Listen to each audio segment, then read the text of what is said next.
Mereka bilang ini Rp1.000. Ya kan? Tapi makin lama di dalam isi riba, Rp1.000 yang dulu bisa dipakai untuk membeli 50 kg emas pada tahun 46, ketika pertama kali diberikan rupiah, hari ini diberikan tukang parkir pun tidak mau. Maka mereka ganti gambarnya dengan Soekarno-Hatta, nolnya ditambah 2, menjadi 100.000. Yang 99.000 dari mana? Ya kan? 99.000 dari mana? Dan kalau ini kita belah 2, dibelah 4, mau saya kasih 4 mahasiswa. Kemana samannya tadi itu nilainya? Ya, ini seperti sihirnya Fir'aun yang menjadikan tali sebagai ular. Nah, orang Amerika bilang, pedagang Amerika, saya juga punya kertas sendiri, namanya greenback. Tapi kertas saya punya 10.000 kali lipat dari kertas saudara. Jadi kalau Bapak Ibu sekalian, adik-adik pergi ke Washington sana, ke New York, bawa uang 100.000. Belum tentu mahasiswa punya uang 100.000 kan? Harus bekerja 2 hari untuk mendapatkan uang 100.000. Pergi ke Washington, saya mau beli Coca-Cola 1 botol. Apa mereka bilang? Apa mereka bilang? Ini kertas funny. This is funny paper. Gak laku. Tapi siapapun datang ke Ternate dengan $100, you punya cengkeh, berikan pada saya. Saya mau beli, you punya Coca-Cola, tapi saya minta 1 truk. Apa yang kita lakukan? Kita berikan Coca-Cola 1 truk, karena mereka bilang, mereka bisa yakinkan kita, selembar kertas mereka 10.000 kali lipat dari lembar kertas kita. Dan mereka bilang, kita punya kertas tidak laku, mereka punya kertas laku di seluruh dunia. Betul nggak? Dengan cara itulah seluruh cengkeh Ternate habis. Pala Ternate habis. Seluruh kekayaan Ternate habis, hanya diganti dengan byte komputer. Dengan cara itulah kemiskinan dan pemiskinan dilakukan oleh para bankir. Jadi banking is crime and bankers are the criminal. Dengan sihir ini. Ya. Nah, dan ini baru satu fase. Saya minta satu tahap lagi untuk menjelaskan dengan uang kertas yang sudah merupakan kezoliman ini, ya, itu menjadi berlipat ganda zolimnya melalui banking system, di mana ini digelembungkan. Kalau tidak ada bank, kalau saya punya uang 100.000 dipinjam oleh Ustadz Nur, maka uang saya habis. Saya akan memiliki kembali kalau dikembalikan. Tapi dengan banking system, kalau uang ini saya hutangkan, dia beranak pinak 20 kali lipat. Uang 100 miliar, kalau ditaruh di bank, maka bank detik itu mencatatkan dalam bukunya punya uang 100 miliar. Betul nggak? Dan itu dilegalisir oleh pemerintah, bahwa you boleh mengakui itu sebagai milikmu. Dan bagi bank, uang titipan ini liability, maka dia harus sewakan, dia harus pinjamkan dengan bunga kepada orang yang mau beli rumah tidak bisa beli rumah, mau beli mobil tidak bisa beli mobil. Jangan khawatir, saya beri kredit, tapi harus tahan 10% untuk cadangan, ya kan? Dan semua orang dibikin miskin. Misi pokok bank adalah membuat semua orang miskin, supaya tidak mampu membeli apapun kecuali berhutang melalui bank. Maka ketika 100 miliar ini diterima bank, maka dia bisa mengutar itu 20 kali dengan bunga katakanlah 10%. Maka dia akan mendapatkan dari bunganya saja 180 miliar. Jadi kalau bank bilang saya ngasih bunga hanya 10%, dia akan dapatkan 200%. Dan dari pokoknya yang dia putar itu, maka dia akan dapatkan 20 kali 90 miliar. Coba lihat, maka terciptalah uang 1,9 triliun, hampir 2.000 triliun. Padahal uangnya berapa tadi? 200 miliar. Yang 1,8 triliun dari mana? Angin, sihir. Tidak ada. Itu sebabnya setiap bank dijaga oleh satpam. Supaya mengesankan bahwa di bank ada uang. Tidak ada uang di bank.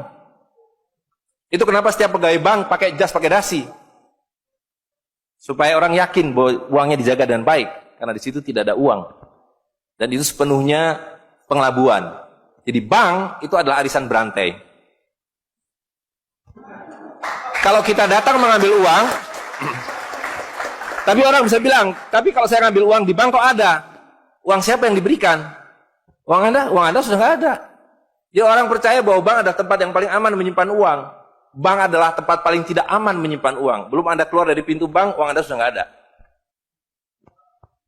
Pembuktiannya gampang, datang pada hari yang sama, minta saya mau ambil uang saya hari ini. Potong telinga saya kalau Anda dapat uang, kecuali 10% dari nasabah. Bisa dipahami?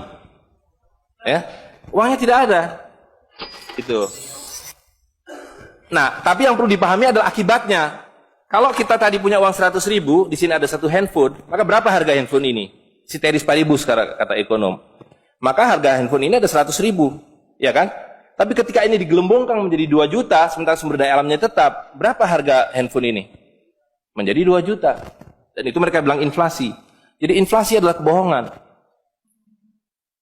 Lihat ya, dulu ketika Republik Indonesia didirikan, uang yang pertama dicetak adalah 1 sen, paling besar 100 rupiah, 600 rupiah. Uang 1000 pernah didesain tapi tidak dicetak karena terlalu besar. Karena dengan 1000 Anda sudah dapat beli emas setengah kilo. Pada waktu itu 1 gram emas hanya 2 rupiah. Dan mereka berjanji, jangan khawatir, setiap rupiah saya jamin dengan 1,5 gram emas. Sampai sekarang itu berlaku Undang-Undang tahun 46.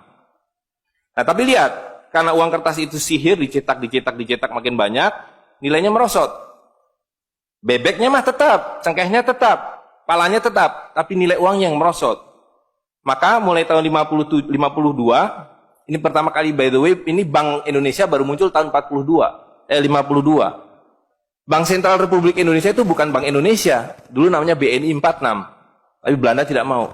You mau merdeka, you mesti nurut saya. Hentikan BNI 46, ganti dengan bank saya, The Jeffers Bank, menjadi Bank Indonesia. Dan hentikan uang Republik Indonesia, ganti dengan uang saya, Guilders, yang kemudian berubah menjadi uang Bank Indonesia. Oke? Nah, begitu muncul tahun 52, rupiah sudah mulai tidak laku. Dibikinlah uang 1.000 rupiah. Ringkas cerita, tahun 57, uang 1.000 sudah mulai tidak laku. Dibuatlah 2.500 rupiah. Dibuatlah uang 5.000, pertama kali muncul 64, uang 10.000 rupiah. Pak Kano bilang kita sudah terlalu miskin. Maka uang 1.000 digunduli menjadi 1 rupiah yang disebut senering. Tapi tidak lama kemudian muncul lagi. Karena uang kertas adalah penipuan. Worthless. No value. Ringkas cerita, Pak Harto dibilang berhasil dalam pembangunan, dia bikin uang 50.000 rupiah. Dengan gambar Pak Harto dan kapal terbangnya. Tapi inilah ilusi yang lain. Inilah sihir yang lain. Semakin besar uang Anda bukan semakin kaya. Semakin uang besar Anda berarti semakin miskin. Bisa diikuti? Maka ketika terjadi krismon, rupiah makin tidak laku, harus dibikin uang 100.000. Dan sekarang uang 100.000 sudah mulai tidak laku. Ibu-ibu sudah komplain kalau pergi ke pasar dengan 100.000. Betul nggak, Bu? Sudah tidak bisa beli apa-apa ini. Maka mereka dua pilihannya. Pilihan pertama adalah mereka akan mencetak uang 200.000, 500.000. Tapi tidak mungkin. Komputer sudah nggak bisa menghitung. Kalkulator nggak bisa menghitung. Hang. Terlalu banyak nolnya. Pilihan kedua adalah digunduli nolnya, redenominasi. Jadi redenominasi itu bukan untuk mengatasi inflasi, tapi untuk menutupi inflasi. Jadi itu adalah pengelabuan di atas pengelabuan, di atas pengelabuan, di atas pengelabuan. Gitu. Ya. Jadi secara real, uang 100.000 ini dulu ketika Pak Harto masih berkuasa, menjelang jatuh itu, kalau dibelikan telur, dapat 50 kilo. Masih ada yang ingat gak, Bu? Kali ibu-ibu ingat pasti. 1 kilo telur harganya 2.000 rupiah. Begitu Pak Harto jatuh, dibilang ini gara-gara krismon, uangnya sama. Walaupun ini belum ada waktu itu, karena ini masih 50.000 aja udah besar waktu itu. Uang yang sama dengan telur yang sama, tiba-tiba dibawa ke pasar, saya mau beli telur. Bu, hari ini tidak dapat 50 kilo lagi. Hari ini cuma dapat 13 kilo. Karena daya belinya, telur sekarang 7.500. Dan hari ini, kalau di pasar Ternate berapa, Bu, harga telur sekilo? Hari ini. Di Jakarta 20.000. Dan telurnya sama. 1 kilo itu isinya 16 butir, 17 butir, 18 butir. Uangnya sama. Tapi hari ini kalau dibelikan telur hanya dapat 5 kilo. Kemana yang 45 kilo? Itu yang mereka rampok. Itu yang mereka rampok. Dengan melalui apa yang mereka sebut inflasi. Tapi sebenarnya dengan cara penggelembungan uang. Kertas yang terus-menerus nilai. Nah, satu lagi Pak ya, saya minta ini karena ini penting sekali. Ini penting sekali. Nah, sistem zalim ini kemudian difikskan dalam satu sistem politik yang disebut nation state pada level global, karena judulnya kan globalisasi uang. Jadi, negara bangsa itu diciptakan oleh para bankir pada abad ke-20. Jadi waktu Indonesia merdeka, Singapura merdeka, Malaysia merdeka, Afrika merdeka, itu bukan kemerdekaan spontan, tapi didesain. Didesain karena kalau dulu mereka mau merampas cengkeh orang Ternate, mau merampas kepala orang Ternate, dia harus bawa serdadu ke sini, Dia harus ambil cengkeh dan palanya. Repot kan? Maka dengan menciptakan uang kertas, mereka tetap bisa mengambil cengkeh orang Ternate, mengambil pala orang Ternate tanpa harus kirim serdadu di sini. Dan karena itu saya kasih merdeka. Tapi satu mesti bikin bank sentral, kedua pakai uang kertas. Supaya saya tetap bisa membeli 1 barel minyak Anda dengan harga 4 sen dolar. Karena mencetak uang ini biayanya hanya 4 sen, 500 rupiah. Ya, jadi berapapun harta yang kita punya bisa dibeli dengan cara itu. Nah, lalu tadi saya sudah ceritakan uang kertas itu dimunculkan bersamaan dengan konsep negara nasional plus hutang negara. You boleh merdeka tapi you miskin. Rakyat penyakitan, rakyatmu bodoh. Tapi jangan khawatir, saya punya uang. Sekolahkan rakyatmu, bikin pembangunan, saya kasih utang. Ya kan? Nah, jadi tugas pemerintah itu, republik, adalah satu, mengambil hutang dari bank, menghabiskan utang itu, melalui apa yang disebut APBN, lalu dulu mereka tanya, jadi bagaimana saya membuat APBN? Jangan khawatir, sekolahkan anak-anak pintar kamu ke Berkeley, ke Chicago, ke Harvard. Mereka dididik untuk membuat pembangunan. Lalu dikasih paket hutang, dan diajari, kalau nggak bisa, kirim konsultan seperti John Perkins, dan sejenisnya. Lalu ada satu pertanyaan, bagaimana kami membayar hutang kami kalau begitu? Mereka bilang, you punya 200 juta rakyat, pajaki rakyat kalian. Pajaki rakyat kalian. Kalian punya pala, punya cengkeh, habisi hutang kalian. Karena you membayar hutang, kalau kita hutang 5 miliar dolar setiap tahun, apa mereka kasih berkoper-koper dolar? Apa yang mereka kasih ke kita? Mereka hanya mengetik di komputer 5 miliar dolar, ting, masuk ke Bank Indonesia. Nanti Bank Indonesia tinggal kirim ting ke Bappenas, Bappenas ting ke departemen-departemen itu. Tapi ketika kita mau membayar hutang mereka, bisa kita mengetik di komputer 5 miliar dolar, ting, dibayarkan ke Bank Dunia? Nggak bisa, you mesti punya devisa. Dari mana kami punya devisa? You mesti beli dolar kami. Caranya tebang hutan kalian. Habisi boksit kalian. Habisi mineral kalian. Betul nggak? Nah, jadi itulah yang terjadi di dalam sistem Fir'aun sekarang ini. Bahwa pemerintah itu didesain hanya untuk mengambil hutang dari bank, menghabiskan melalui APBN dan proyek, kemudian memajaki rakyat. Karena itu pajak semakin hari semakin tinggi, semakin banyak, semakin tinggi, semakin banyak. Gitu. Nah, jadi kalau digambarkan seperti ini, ya kan? Wilayah domestik nasional itu adalah demokrasi. Supaya kalau 5 tahun harus ganti. Kalau ada presiden, ada perdana menteri yang tidak nurut pada para bankir, out. Tapi para bankir tidak pernah berganti. Mereka turun-temurun, perusahaan swasta, anak beranak pinak. Ini kira-kira hanya 400 keluarga di dunia ini yang menguasai seluruh sistem keuangan dan politik. Jadi kita ini sekarang utangnya tiba-tiba sudah 2.100 triliun. Padahal tahun waktu Pak Harto jatuh itu utangnya hanya berapa? 50 miliar dolar. 500 triliun. Sekarang sudah 2.000 triliun. Dan begitu kurs dolar berubah, utang kita nambah. Gitu. Dan BI tidak pernah memenuhi janjinya. Karena tugas pokok BI adalah menjaga stabilitas kurs. Tidak pernah bisa. Dan tidak akan pernah bisa apapun yang dilakukan karena memang tidak ada nilainya. Gitu. Nah, jadi sebagai penutup, maka apa yang harus kita lakukan adalah membalik seperti yang mereka dulu lakukan. Yang mereka dulu lakukan adalah mengambil emas dan perak dari orang tua kita, mereka lebur menjadi batangan, dia simpan di berangkas, dan kepada kita dikasih toilet paper ini, kata Mahathir Muhammad. Maka yang harus kita lakukan sekarang sebelum ini jadi apa? Oncom. Lebih berharga oncom. Tukarkanlah menjadi emas dan perak, menjadi dinar dan dirham, dan kemudian gunakan untuk muamalah. Karena Nabi sudah mengatakan akan datang satu zaman di mana semua yang kamu miliki tidak ada harganya, kehabisan nilai, kecuali dinar dan dirham, kecuali emas dan perak. Jadi kalau dilihat, dolar dalam dinar atau dinar dalam dolar dalam 10 tahun terakhir 2004 itu cuma 54 dolar. Hari ini sudah di atas 250 dolar. Dan lihat, menipunya uang kertas ya. Kalau kita pakai untuk menyimpan naik haji, kalau Anda menabung dolar, maka tiap tahun naik. Saya sudah hitung ini, dan ini valid sekali. naik setiap tahun itu 3,5%.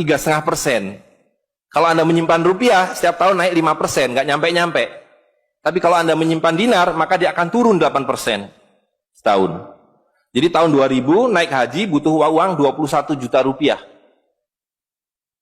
Kalau dinar butuh 71 dinar. Tapi hari ini kalau mau naik haji butuh hampir 40 juta rupiah. Dengan dinar cukup dengan 16 dinar. Jadi dulu kalau punya rupiah naik haji satu orang, sekarang sampai Dubai suruh pulang. Nggak cukup uangnya. Tapi dengan dinar dulu naik haji satu orang, sekarang bisa naik haji 4 orang. Dengan kata lain, kalau Bapak Ibu sekalian serahkan cengkeh Bapak Ibu sekalian dan menerima uang kertas, Anda 4 kali miskin. Detik itu juga dalam konteks ini. Maka serahkanlah cengkeh dan katakan, saya mau serahkan cengkeh, bayar kami dengan dinar. Bayar kami dengan dirham. Saya serahkan pala kami, bayar kami dengan emas dan perak. Saya tidak mau uang palsu ini, uang-uangan ini. Saya mau uang yang sebenarnya, uang dari Rasul SAW. Ya, gitu. Dan harga minyak ini palsu semua. Dibilang minyak naik turun naik turun, tidak ada yang minyak naik. Kalau dengan dolar dia naik terus, tapi dengan dinar dia flat. Sekali lagi, bahwa sumber daya alam itu terbatas, maka alat tukar pun harus terbatas. Jadi ketika kita menggunakan kertas ini digelembungkan. Tapi ketika Anda menggunakan emas dan perak ini sama. Maka sekali dia punya alat tukar, nilai tukarnya dari zaman Rasulullah SAW seekor kambing, hari ini 1 dinar dapat seekor kambing. Zaman Nabi dapat seekor ayam 1 dirham, hari ini dapat seekor ayam. Tidak ada yang berubah. Sekali lagi pemiskinan itu adalah dibikin oleh sistem. Dan tadi sudah disampaikan bahwa dari tahun ke tahun, di dalam slide yang sebelumnya dalam penjelasan itu, bahwa dinar dan dirham itu selalu dicetak oleh para sultan. Jadi lihat, ketika para sultan berkuasa, para sultan berikan emas dan perak pada rakyat. Para sultan kemudian disingkirkan, diganti oleh para bankir, emas dan perak mereka ambil, diberikan kertas. Itu yang terjadi dari abad ke-19. Maka alhamdulillah pada hari ini kita melihat bahwa kesultanan sudah kembali dengan dinar dan dirham.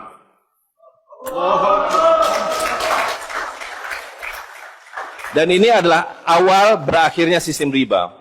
Ini adalah awal dari janji Allah SWT, yamhaqu riba wa yurbi sodakotan. Aku suburkan sedekah dan aku hancurkan riba. Kehancuran riba ditandai dengan seperti apa yang dikatakan Nabi, kehancuran mata uang kertas.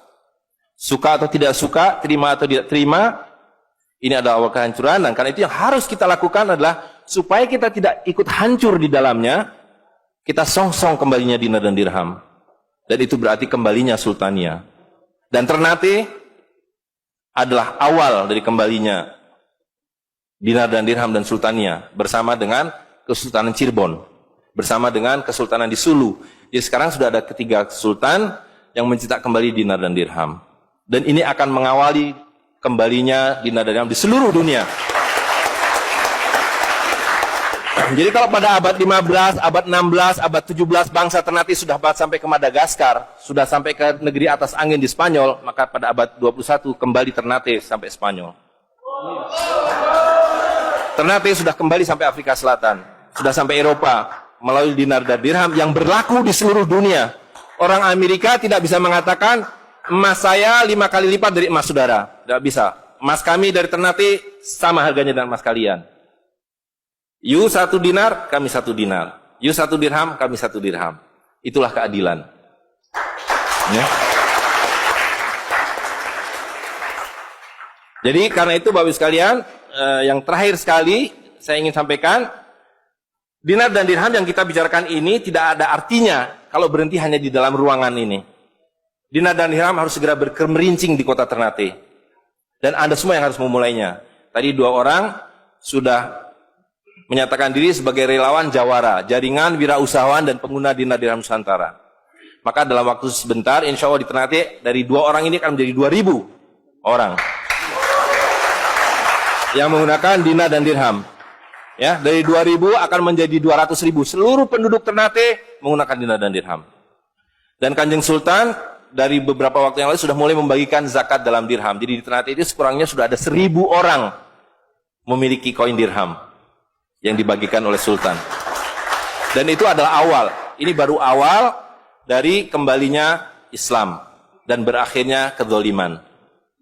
Jadi sekali lagi Bapak Ibu sekalian, marilah segera ya ular-ular Fir'aun itu kita akhiri dengan cara yang sangat mudah, yaitu kita mentaati perintah Allah SWT. Allah SWT mengatakan wa halalul bai' wa harramar riba. Aku halalkan berdagang dan aku haramkan riba.